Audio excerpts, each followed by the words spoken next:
Olá, tudo bem? Eu sou o Flávio e hoje eu me predispus a falar uma coisa muito importante para vocês, que é o seguinte: ao longo desse tempo todo eu venho me dedicando ao estudo e à formação dos praticantes de Reiki. Então, o que vem acontecendo ao longo desse tempo todo? Eu tenho observado que muitas pessoas, muitos praticantes, muitos alunos têm se desestimulado com a prática de Reiki por uma questão crucial. Eles não sabem o que estão fazendo, ou quando sabem, o fazem de forma incipiente. O que é sabem e fazem de forma incipiente? É que ela tem uma vaga noção, tem uma ideia do que está acontecendo, mas na verdade e na essência perde um pouco com relação à compreensão, a parte essencial do processo. Então é o seguinte: ao longo da história, o mestre Usui, quando foi o precursor dessa técnica, quando redescobriu todo esse processo de canalização de energia vital com um propósito de produzir o reequilíbrio, de trazer essa condição de sustentação ao processo energético, enfim, chame como quiser, ele teve uma sacada, que foi qualificar a energia disponível na palma de nossas mãos. O que eu quero dizer com isso? Que quando você tem um sistema, ele tem que funcionar de algum jeito. Para que ele funcione, ele precisa de energia. Então, pega um carro com motor a gasolina. Tá? Então, quando você coloca gasolina no motor deste carro, ele está perfeitamente ajustado, ele vai funcionar bem. Tá? Por quê? A energia contida no fluido, que é a gasolina, vai fazer o motor funcionar direito. Ok? Muito bem. Vamos imaginar que esse mesmo motor você coloque óleo diesel. O diesel tem uma certa quantidade de energia nesse fluido, mas ela não vai funcionar direito. Por quê? Porque é um fluido não qualificado para o bom funcionamento daquele motor. Então, quando você informa um sistema, você vai dar a ele as condições necessárias para que ele tenha um bom funcionamento. Tá? Então, como é que nós vamos definir energia? Energia é a capacidade que todo sistema tem de realizar um determinado tipo de trabalho. Você deu um start, você colocou energia no sistema, ele passa a funcionar de forma natural, porque ele foi preparado, foi projetado para isso. Transfere isso para o nosso corpo, transfere isso para a nossa fisiologia. Tá? Tem momentos em que você você captura energia vindo do colo, vindo do alimento que você come, do ar que você respira, e também do processo cósmico, esse processo de canalização energética. Esse processo de canalização é aquele que nos interessa no processo terapêutico. Tá? Então, como nós definimos um sistema? A energia, então, é definida como a capacidade que um sistema tem de realizar um determinado tipo de trabalho. Agora, quando você qualifica a energia, ela é um jeito que nós temos como praticantes de Reiki de modular os diferentes processos. Tá? Então, se você tem vou dar pelo menos uns dois exemplos aqui. Tá? Você tem um sistema geniturinário. O sistema geniturinário ele tem algumas funções: excretar a urina e ser o responsável pela parte reprodutora. Então ele tem uma função, ele tem uma característica. A energia ali contida, ela tem um tipo específico de qualificação. Ela tem que ser, essa área do nosso corpo precisa ser informada para que ela funcione desse jeito. Tá? Vamos ver uma outra área do nosso corpo: os pulmões.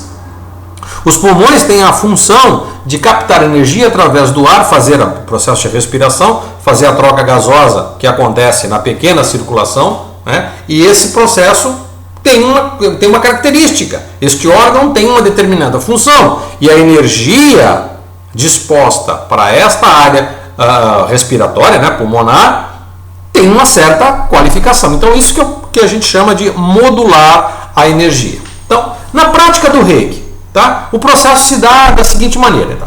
O praticante, quando se posiciona e coloca a mão para trabalhar, ele deve qualificar os seus pensamentos. Então, um praticante de Reiki, ele está um passo antes de um terapeuta de Reiki.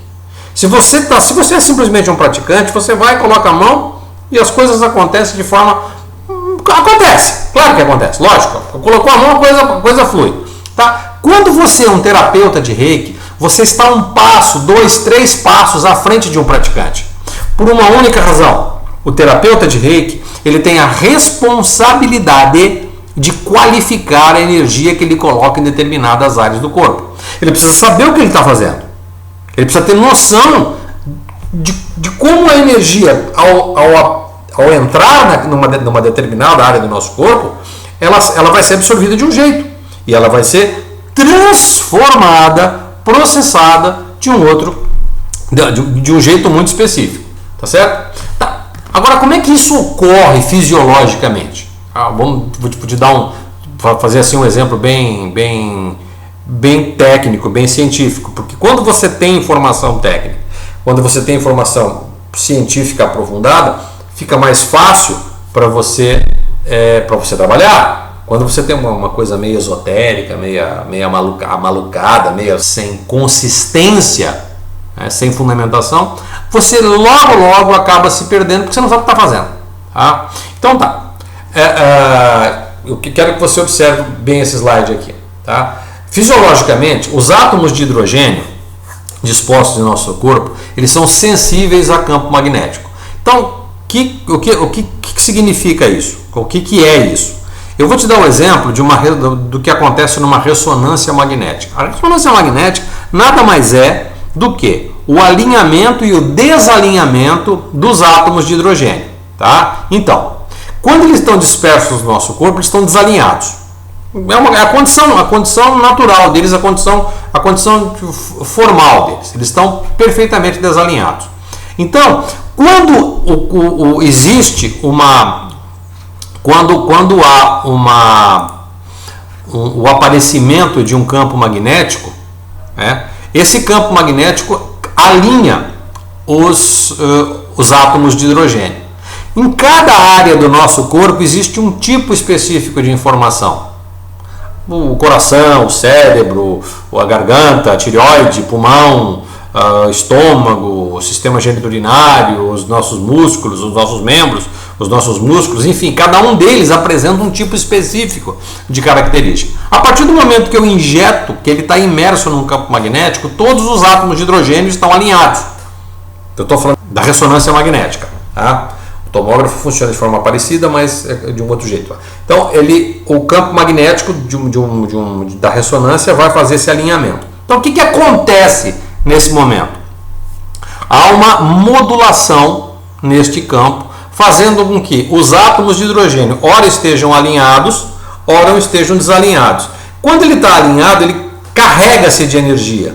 Quando ele se desalinha, o sistema faz isso, estimula os átomos a se alinhar e desalinhar frequencialmente, e acontece uma hora que ele se desalinha, ele libera um quantum de energia, e essa energia está também qualificada, ela tem algumas informações que o sistema de processamento, os computadores do aparelho de ressonância magnética vai transformar isso numa imagem, ok? Então, essa imagem nada mais é do que todo o conteúdo informacional existente naquela lâmina, naquela fatia por onde o feixe magnético do campo magnético da máquina passou. É muito fácil a gente compreender isso de um outro jeito. Quando os nossos neurônios, que têm uma atividade elétrica intensa, circula uma grande quantidade de corrente elétrica, claro, proporcionalmente à estrutura do cérebro, eles também produzem um determinado tipo de campo magnético e que propicia o alinhamento dos átomos de hidrogênio. Então, olha que coisa interessante. O que eu quero dizer com isso? Tá? Presta atenção. A hora que você começa a colocar a sua mão sobre uma área, a hora que você coloca a sua mão sobre o corpo do seu paciente, da pessoa que você está atendendo, e você começa a pensar no que está acontecendo ali naquela área, você está com a mão em cima do fígado, por exemplo, uma posição na cavidade abdominal. Você tem que estar sobre o fígado. Daqui a pouco, você começa a pensar nas funções do fígado, que ele armazena o sangue. Você começa a pensar nos sentimentos ligados ao fígado. O fígado armazena a capacidade de compreender, a capacidade de amar. Você pensa também na outra função do fígado, que é fazer com que o sangue armazenado, com que o sangue ali armazenado possa a qualquer momento estar disponível numa área ou noutra do corpo. Assim como se o fígado fosse um grande almoxarifado. Você sabe de tudo isso e você começa a pensar nisso. No momento em que você troca a mão de posição, nesse instante, no instante que sucede a imposição de mão numa determinada área, existe um fenômeno de decaimento da energia do cérebro, para que você está indo para outra área agora, o teu pensamento está indo para outra área. Esse decaimento desalinha os átomos de hidrogênio, e ao desalinhar os átomos de hidrogênio, ele emite uma informação referente à área onde estava a sua mão. Esta informação naturalmente é capturada, ajustada, atraída por aquela área para produzir ou lembrá-la das funções que ela deveria executar e que eventualmente não está executando agora. Olha que coisa louca, que coisa maluca. Então, a partir do momento que você tem um pensamento, a partir do momento que você tem uma reflexão sobre a sua ação, alinhado ao processo de imposição de mãos sobre uma determinada área, num dado momento, esse decaimento da condição energética, da condição elétrica do seu cérebro, libera uma grande quantidade de energia na palma da sua mão. Foi para isso que você foi iniciado. Foi assim que o seu professor, o seu mestre de Reiki, o iniciou. Ou ele talvez não saiba disso. Tudo bem. Mas faça você a sua parte como praticante. Faça você a sua parte agora como terapeuta de Reiki. Tá certo? Porque se não for dessa forma, a qualidade do nosso trabalho, a qualidade da nossa função como acolhedores, né, ele acaba ficando meia boca, né, e não é essa a nossa intenção. Eu quero que você se lembre que é assim que um terapeuta de Reiki trabalha, tá bom? Se você precisar de mais instruções, eu quero que você se lembre que este material aqui é parte integrante do nosso programa de formação terapêutica de Reiki. Se você quiser saber mais sobre este curso e outros que a gente oferece, por favor, entre no nosso site www.itrg.com.br, tá bom? Grande abraço para você e obrigado.